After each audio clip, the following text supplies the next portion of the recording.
Nah,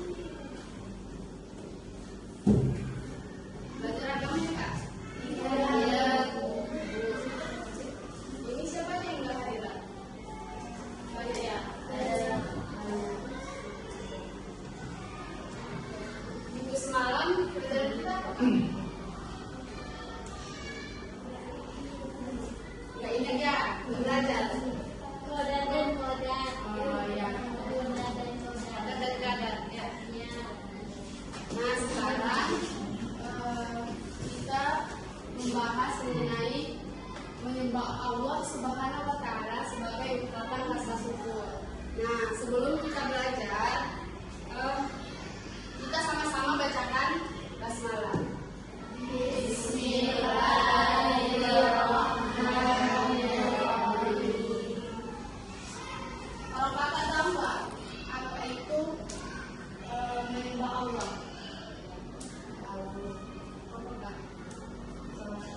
Mengutamakan Allah dari segala.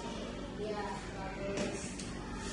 Nah, coba orang kakak perhatikan gambar pertama itu taubat hilangkan dosa. Nah, gambar pertama ini taubat hilangkan dosa. Kita di makhluk Allah di muka bumi ini tidak ada yang sempurna. Kita semua tidak luput dari kesalahan. Oleh karena itu, Allah memerintahkan kita untuk bertaubat supaya hati kita bersih. Ya. Nah, gambar kedua, orang sholat ketika sakit. Selanjutnya orang sholat ketika sakit. Begitu penting ya kak sholat ini ya kak. Ketika sholat juga kita harus, ketika sakit juga kita harus sholat. Karena itu kita nggak boleh meninggalkan sholat. Apalagi kalau kita lagi sehat, nggak ada sakit, kita harus sholat tepat waktu dan tidak meninggalkan sholat lima waktu itu. Dan sholat ini itu bentuk kita itu bersyukur kepada Allah. Kita menikmati apa yang diberikan oleh Allah itu kepada kita. Nah, gambar yang kedua apa? Ayat ketiga. Ada durhaka. Anak durhaka juga. Allah sangat membenci anak yang durhaka. Kita sebagai anak tidak boleh durhaka kepada Allah. Apalagi durhaka kepada orang tua. Ada yang katakan sebagian, kak, tolonglah belikan garam sama mama. Nanti aja lah lagi main game, nanti aja lah lagi scroll TikTok. Itu nggak boleh ya kak. Walaupun dia itu dua huruf kalimat A, dia itu dua huruf, dosanya itu sangat besar kak diucapkan kepada ibu, sangat besar dosanya. Lanjut kak. Nah, apa itu bersyukur kepada Allah? Yaitu syukur kepada Allah itu adalah ungkapan rasa terima kasih dan pengakuan atas segala nikmat yang telah diberikan oleh Allah atau Tuhan yang Maha Esa. Dan dalam agama Islam juga syukur sangat ditekankan sebagai bentuk ibadah. Itu seperti yang dibilang tadi, bentuk ibadah itu sholat, ada juga apa? Apalah? Ada juga puasa, bersedekah, itu juga bentuk ibadah. Lanjut. Nah, jangan syukur nih. Syukur qalbiyah, ada yang tahu apa itu syukur qalbiyah? Ada yang tahu?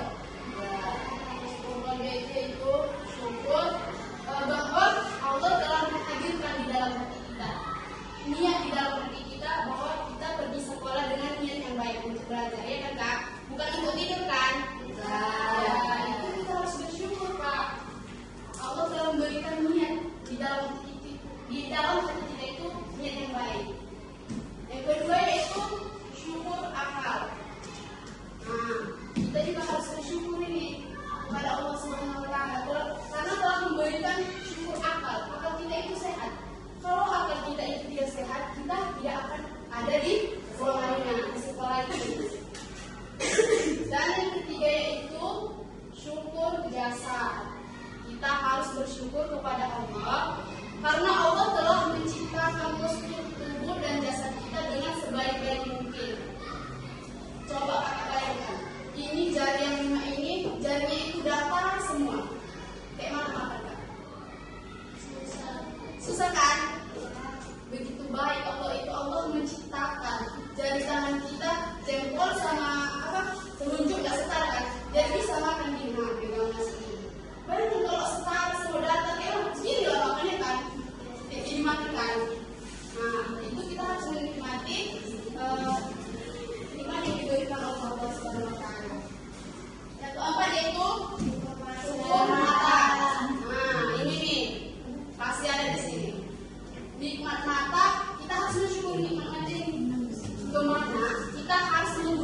tidak memanfaatkan mata dengan baik, melihat kawan pacaran, itu tidak baik.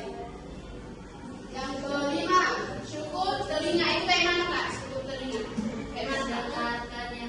Mendengarkan sholawat. Masya Allah pintar. Apalagi kak? Mendengarkan ceramah ngaji. Masya Allah ya pintar. Nikmat telinga yaitu mensyukuri bahwa kita itu harus mendengarkan hal-hal yang baik. Jangan kita dengar ada orang juga bisa ikutlah dengarkannya. Jadi dosa kan? Jadi nggak disyukuri kan nikmat Allah itu. Ini yang keenam, Syukur tangan. itu kayak mana kak? Memanfaatkan tangan untuk bersedekah di kota amal. Iya, bagus. Berarti itu yang kak setiap hari ya? Iya. Masya Allah. Jadi kita harus menikmati tangan yang diberikan oleh Allah Subhanahu wa Ta'ala dengan menggunakan kepada hal-hal yang baik. Contohnya tadi yang dibilang Kak Eko bersedekah. Jangan menjadi tamu panjang. Menolong. Jangan ya Kak, ada nanti rambutan bersama kamu. Di merah lalu rambutan ditareknya satu ini. Enggak boleh ya Kak ya. Nah, adapun Quran surah Luqman surah ke-31 ayat 13 sampai 14 yang berkaitan dengan menyembah Allah. Ayat 13 yaitu Bismillahirrahmanirrahim. Wa idz qala Luqmanu li ibnihi wa huwa ya'iduhu ya bunayya la tusyrik billah innasyirka la zulmun 'adzim. Dan ingatlah ketika Luqman berkata kepada anaknya ketika dia memberi pelajaran kepadanya, wahai anakku, janganlah engkau menyekutukan Allah. Kenapa terlambat bang? Dari mana? Dari rumah. Kok terlambat bang? Dari siapa ini? Dengan jam terlambat ya bang ya? Ya, kita lanjut ya. Dan ingatlah ketika Luqman berkata kepada anaknya, ketika dia memberi pelajaran kepadanya, wahai anakku, janganlah engkau menyekutukan Allah. Sesungguhnya mempersekutukan Allah adalah benar-benar kezaliman yang sangat besar. Nah, Allah melarang kita untuk Luqman memerintahkan anaknya untuk tidak mempersekutukan Allah. Itu kayak mana Kak? Mempersekutukan Allah. Dukun. Hah? Dukun. Ya. Ya, menyembahkan Allah dengan yang menyembah berhala ya kan? Itu nggak boleh. Syirik itulah syirik. Syirik itu kan ada dua, syirik asghar dan syirik akbar. Syirik akbar itu yang kakak bilang menyembah Allah menyembah berhala. Dan yang kedua, contohnya ada yang sakit nih, dia ke rumah sakit. Lalu setelah itu dia udah sembuh. Aku udah sembuh lah, karena udah dikasih dokter obat jadi karena itu aku sembuh. Itulah syirik kecil, syirik asghar. Nah, ayat selanjutnya yaitu surah Luqman ayat 14. Bismillahirrahmanirrahim. Wasainal insana biwalidayhi hamalathu ummuhu wahnan 'ala wahnin wa fisaluhu fi 'amain an ishkur li wa liwalidayhi ilayyal masir. Baca dulu. Artinya. Kami perintahkan kepada manusia agar berbuat baik pada kedua orang tuanya. Ibunya telah mengandungnya dalam keadaan lemah yang bertambah-tambah dan menyakitinya dalam usia 2 tahun. Bersyukurlah kepadaku dan kepada kedua orang tuamu, hanya kepada aku kembalimu. Maksud dari ayat ini, kita itu diperintahkan harus berbuat baik kepada kedua orang tua.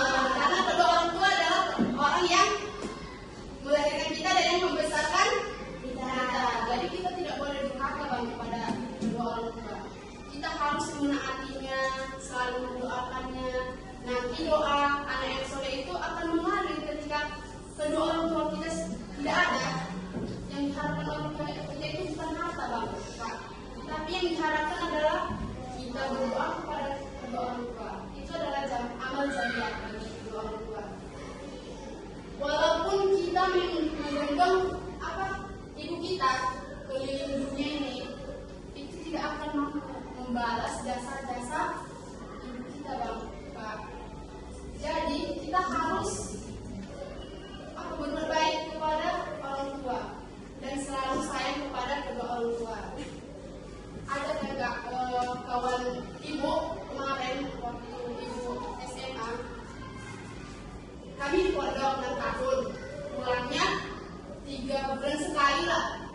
Ada kawan ibu dikabarkan bahwa ayahnya sudah meninggal, jadi pulanglah ke rumah. Jadi orang itu 4, 1 perempuan 2, laki-laki 2. Jadi kawan ibu itu anak kedua, kakaknya kayak mana ada kurangnya gitulah, ya kan? Jadi dialah yang paling paham semua. Pas saat ayahnya mau dibawa ke masjid, dia nggak boleh kan Kak, Bang? Kenapa? Karena jangan dulu bawa ayahku sebelum aku menyuratkannya di rumah, karena inilah yang bisa kubantu, inilah terakhir yang bisa kukasih sama ayahku, katanya. Jadi dia perempuan, dia menjualkan ayahnya di rumah itu, karena adiknya masih kecil, masih SD, jadi nggak tahu apa-apa kan Kak tentang Prabu Kipaya itu kan. Jadi dia lah menjualkan ayah dia itu di rumah, baru setelah disolatkan, didoakannya sendiri, baru boleh dibawa orang ke masjid. Nah, jadi itu Bang. Abang laki-laki kan harus bisa Bang Prabu Kipaya. Gimana cara mengkapani orang tua, gimana cara memandikan. Karena itu yang diharapkan orang tua Bang.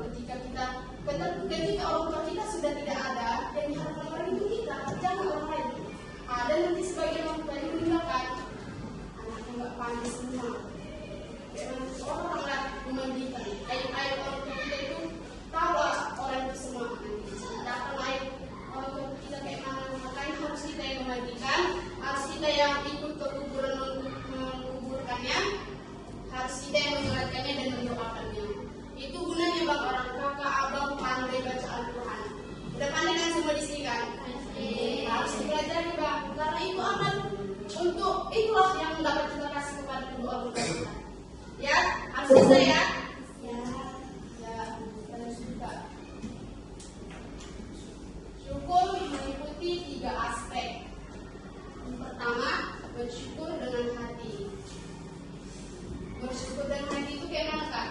Bang, gimana?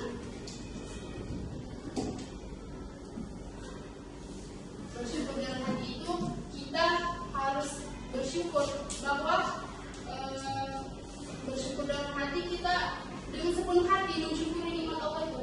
Ya Allah, sesungguhnya Allah itu baik, telah memberikan semua nikmat kepadaku. Semua hari ini juga dilancarkan semua urusan itu harus kita sadarkan dengan hati kita sendiri. Yang kedua yaitu bersyukur dengan lidah. Ini bersyukur dengan lidah, bersyukurnya itu dengan cara berzikir kepada Allah, mengingat Allah. Habis sholat zikir, ngaji, baru mau tidur juga harus zikir. Mau tidur gini, ya Allah, terima kasih atas nikmat-nikmat yang telah Kau berikan hari ini. Karena hari ini semua urusan lancar, tidak ada halangan dan hambatannya. Dan yang ketiga,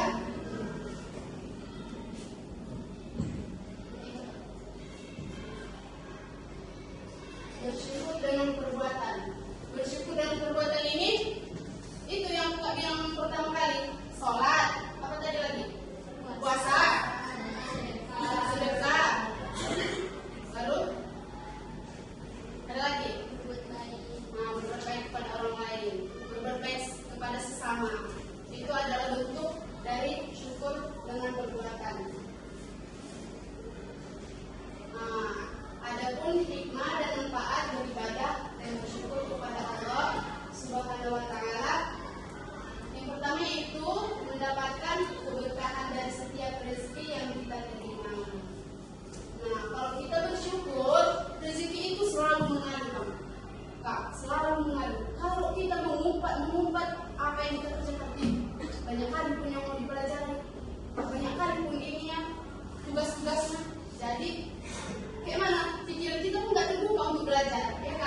depan buat satu kesalahan yang pernah abang kakak perbuat kepada kedua orang tua. Ya, itu tugasnya ya. Udah paham semua? Nah, sebelum kita mengakhiri kelas kita hari ini, karena ibu nampak ini semua baik budi ya kan, kakak ibu panggil satu-satu ke depan ya. Dari sini kak. Ya. Kalau udah baik budi, kasih ambil. Ambil. Dua.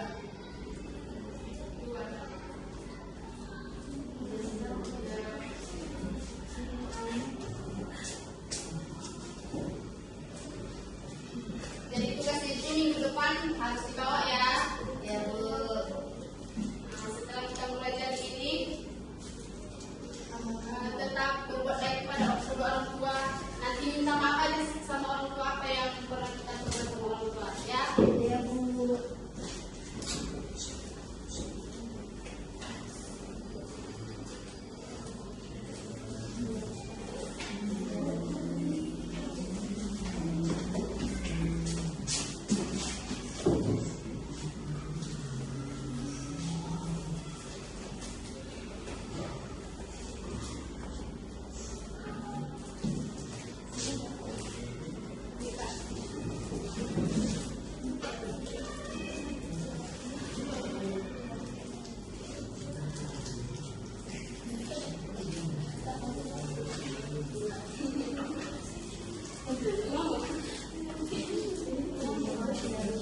Biasakan kebanggaan ya bang ya.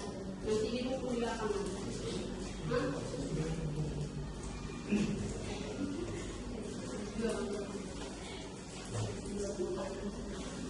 Jadi diperkenalkan dengan baik. Menulis PS.